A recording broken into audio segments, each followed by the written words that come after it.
Assalamu alaikum. I am your social teacher from Nara Public School, Tandoor. Welcome to Social Subject Class 6.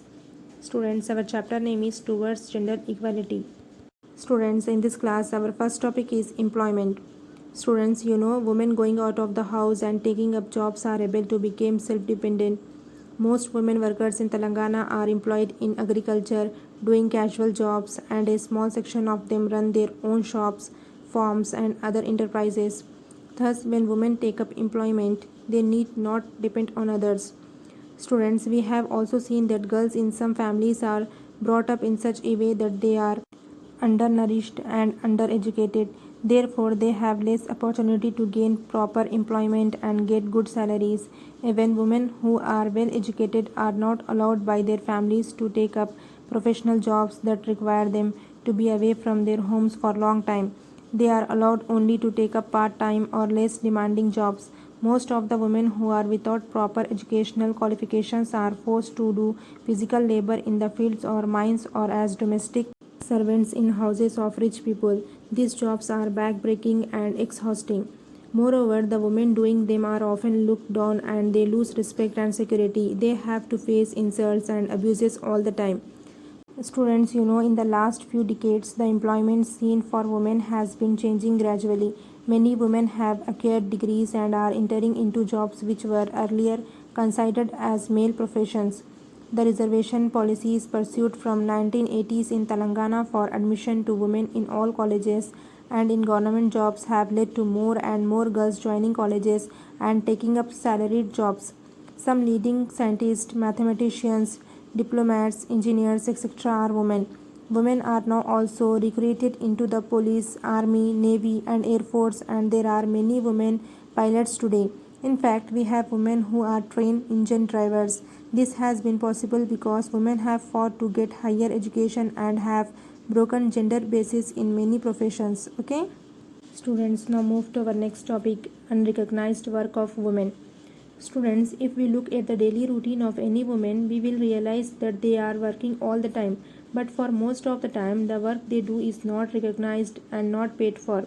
Even though everyone can see them working hard, their work remains invisible. Students, you can see that when we say farmers, we only think of men but never of women.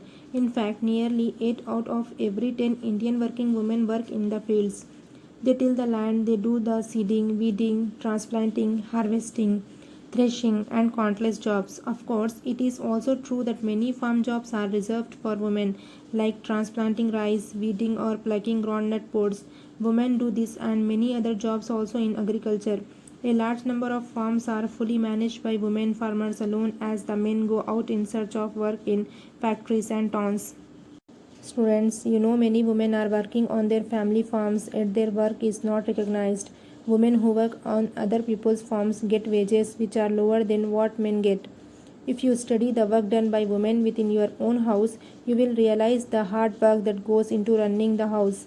Just imagine if women were to charge for the work they do at home for cleaning, cooking, making pickles, taking care of children, teaching children, nursing the sick, stitching clothes, fetching water, purchasing provisions, etc. How much would they get paid every month? Students, the reality is that they do not get paid for any of this work and instead they are constantly abused for not doing this work on time or not to the taste of the others. On the other hand, most of the work that men do is paid for and they control the money and spend it as they wish. Students, Students, things are changing now. You might have studied in chapter 13 and 14 about the functioning of a village panchayat and an urban self-government body in Telangana. Being a member in such organizations would help in taking important decisions to improve the conditions of the village, community or the place in which we live. Although females, including young girls, are half of the population, hardly few women take active interest are allowed by their families or husbands to become member or leader of such political bodies. Due to government initiatives which made it mandatory to involve women in Panchayati Raj bodies, more and more women are now coming forward to participate in public affairs, contesting Panchayat and other elections. Students recall how Indra in lesson 8, the dry chilli seller, runs her shop taking loans from a self help group. Women forming self-help groups at village and mandal levels help them to generate resources for the family. Many of them are also able to taking important decisions along with their husbands or other male members within the family. The self-help groups also provide space to discuss important issues and problems associated with the community or village and help women to participate in political bodies. Even though they face much resistance, women have been taking these new roles successfully. Okay? Students, now today's class is over. I hope you understand my class. Now see your assessment. Answer the following question. Question number 1. List all the work that your mother sisters do in the house. When do they get up? When do they eat? When do they rest and sleep? Okay? Thank you so much, students, for listening to my class.